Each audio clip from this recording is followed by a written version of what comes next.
This isn't funny, guys. Seriously, this is way over the line, I yelled, peeling myself out of my locker, feeling the cold, slimy mayonnaise clinging to my clothes. Laughter echoed down the hallway, bouncing off the lockers and filling the air with a sense of mischief. It was Max, Lily, and Dave, the self-proclaimed prank masters of our school. They'd struck again, their faces lit up with glee. This time, it was mayonnaise. Not just a little bit, but an entire locker full of it. Lots and lots of mayonnaise. It was everywhere, oozing out of the locker and onto the floor. I, Greg Heffley, was their latest victim. My clothes were ruined, and I smelled like a deli gone wrong. Okay, maybe victim was a bit dramatic, but come on. Who expects to find their locker filled with mayonnaise? But seriously, who puts mayonnaise in a locker? It's not even a good prank, it's just messy and gross. It was gross, sticky, and smelled like old gym socks. I couldn't believe they had gone this far. This wasn't their first prank, not by a long shot, and it definitely wouldn't be their last. They had a reputation to uphold after all. They'd been wreaking havoc since middle school, leaving a trail of chaos in their wake.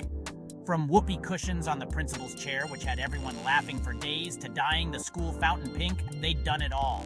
Their creativity knew no bounds. I knew I had to retaliate. This meant war. I started plotting my revenge, knowing it had to be epic. I couldn't let them get away with this.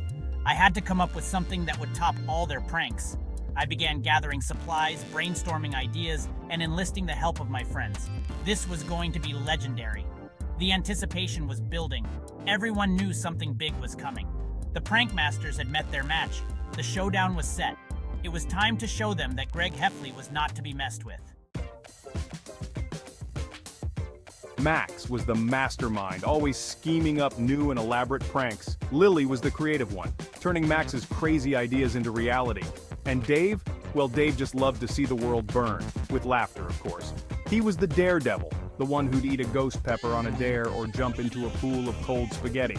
They were a force to be reckoned with. I knew taking them on wouldn't be easy. But hey, even a wimpy kid like me has his limits.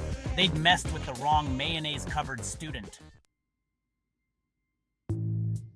My first act of revenge had to be epic, something that would make them regret ever messing with me. That's when I remembered my grandpa's special cheese. It was legendary in my family, known for its potent aroma. With a mischievous grin, I snuck a chunk into school. I carefully placed it in Max's locker, imagining his reaction when he got a whiff of Grandpa's eau de fromage. The next day, the entire hallway reeked. Kids were pinching their noses, teachers were gagging, and Max? Well, let's just say he looked like he'd swallowed a lemon whole. Operation Stinky Locker was a success. The prank masters, however, were not easily defeated. They retaliated by replacing my shampoo with hair removal cream. I didn't notice until I was in the shower, wondering why my hair felt so slippery. By the time I got out, I looked like a half-plucked chicken. I had to wear a hat for weeks. Even my dog Sweetie wouldn't stop barking at me. But hey, at least it smelled better than mayonnaise and old cheese. Section 5. The Legend of the Cafeteria Kraken. The pranks escalated. We were like mad scientists, concocting increasingly outrageous schemes. I filled their backpacks with packing peanuts. They replaced the school bell with a recording of a goat bleating. But the most legendary prank, the one everyone still talks about to this day, it involved a giant inflatable octopus, green gelatin, and the school cafeteria. Let's just say it was a sight to behold, and leave it at that. Section 6. Escalation, from silly string to singing telegrams. We went through gallons of silly string, hundreds of air horns, and enough glitter to make a disco ball blush. We even resorted to singing telegrams. Mine involved a very hairy man in a tutu, singing a love song to Lily in front of the entire school. The school was in an uproar. Teachers were pulling their hair out. The principal was threatening to shut down the school if things didn't change. It was chaos. But amidst the madness, something strange happened. We started having fun. Section 7. The Principal's Ultimatum and the Unexpected Pact. Principal Thompson, a man who looked like he permanently swallowed a lemon, called us to his office. His stern expression made it clear that this was no ordinary meeting. We braced ourselves for expulsion. Our hearts pounded as we anticipated the worst. Instead, he surprised us with a proposition. It was the last thing we expected. He was tired of the pranks, but he recognized our creativity. He admitted that our antics, while disruptive, showed a certain flair. He challenged us to channel our energy into organizing the school's annual fundraiser. It was a chance to redeem ourselves. If we succeeded, all would be forgiven. Our records would be wiped clean, and we could start fresh. If we failed, well, let's just say we didn't want to find out. The consequences were left ominously vague. We were hesitant at first. Organizing a fundraiser? It seemed like a monumental task. That sounded about as fun as a root canal. None of us were particularly thrilled about the idea. But then an idea struck. A prank-themed fundraiser. It was perfect. We could use our skills for a good cause. Excitement began to build. We started brainstorming ways to incorporate our pranks into the event.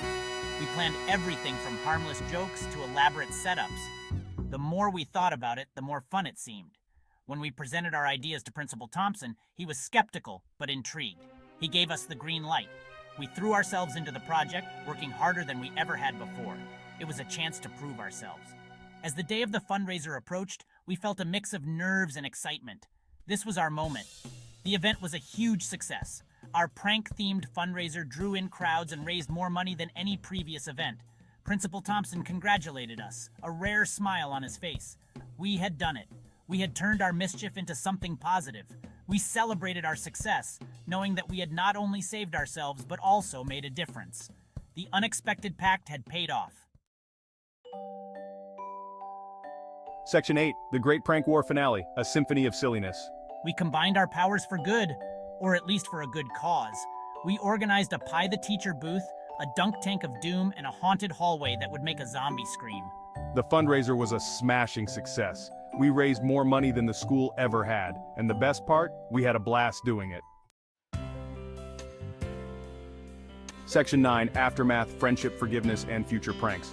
The Great Prank War was over. We'd learned a valuable lesson. Sometimes the best pranks are the ones you pull together. We even managed to forgive each other, mostly. We channeled our pranking prowess into more productive outlets. Max became a magician, Lily a special effects artist, Dave a stuntman, and me? Well, I'm still figuring things out. But who knows? Maybe I'll write a book about our adventures someday.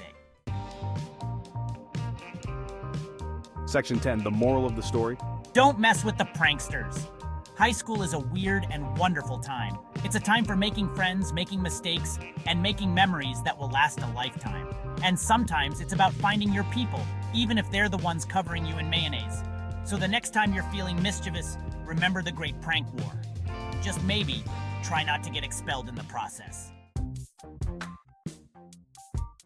Section 11, Bonus Content, Top 10 Prank Ideas, Reader Beware. This section is for all you aspiring pranksters out there. Whether you're looking to pull a quick joke on a friend or planning an elaborate prank, we've got you covered. Pranking can be a fun way to bond with friends and create unforgettable memories.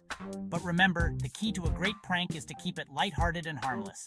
But be warned, use these ideas responsibly. Or not, I'm not your mom. Just make sure everyone involved is in on the fun and no one gets hurt. Now let's dive into our top 10 prank ideas that are sure to get some laughs. 1. The classic air horn. Hide an air horn in a strategic location and wait for your victim to walk by. This prank is all about timing.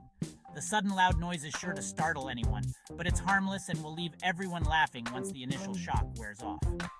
2. The saran wrap surprise. Cover a doorway with saran wrap for a hilarious and harmless obstacle. This prank works best in dim lighting where the saran wrap is less noticeable. Watching someone walk into an invisible barrier is always a good laugh. 3. The confetti explosion. Rig a box to explode with confetti when opened. This prank is perfect for celebrations or just to add a bit of sparkle to someone's day. The cleanup might be a bit of a hassle, but the look of surprise on your victim's face will be worth it. 4. The balloon avalanche. Fill a room with balloons for a fun and surprising entrance. Imagine opening a door and being greeted by a sea of balloons. It's a colorful and cheerful prank that will leave your victim smiling. 5. The post-it note masterpiece. Cover someone's car or locker with sticky notes. This prank is a bit more time-consuming, but the end result is a vibrant and amusing display. Plus, it's completely harmless and easy to clean up. 6. The googly eye invasion. Stick googly eyes on everything in your victim's workspace or bedroom. This prank adds a touch of whimsy to everyday objects, making it look like everything is watching them. It's simple, yet effective. 7. The voice-activated scare hide, a voice-activated device that plays a spooky sound when someone enters a room. This prank is perfect for Halloween or anytime you want to give someone a little fright. The unexpected sound will catch them off guard. 8. The fake spider scare. This classic never gets old. Place a realistic-looking fake spider in a spot where your victim is sure to see it. The initial scare will quickly turn into laughter once they realize it's not real. Just make sure your victim isn't arachnophobic. You don't want to cause any real fear or distress. Always consider your victim's feelings and reactions before pulling a prank. 9.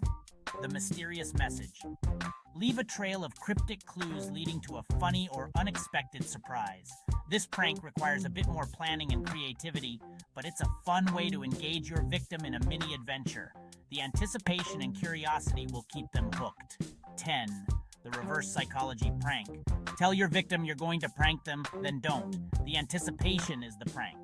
Watching them nervously wait for something to happen is hilarious. It's a mind game that plays on their expectations. The anticipation is the prank. This one is all about building suspense and watching your victim's reaction as they wait for the prank that never comes. It's a clever twist on traditional pranking. Remember, the best pranks are harmless and creative. The goal is to have fun and share a laugh, not to hurt or embarrass anyone. Always consider the feelings of your victim and make sure they're in on the joke. So get out there, have some fun, and don't forget to laugh. Pranking is all about creating joyful moments and memories with friends. Happy pranking!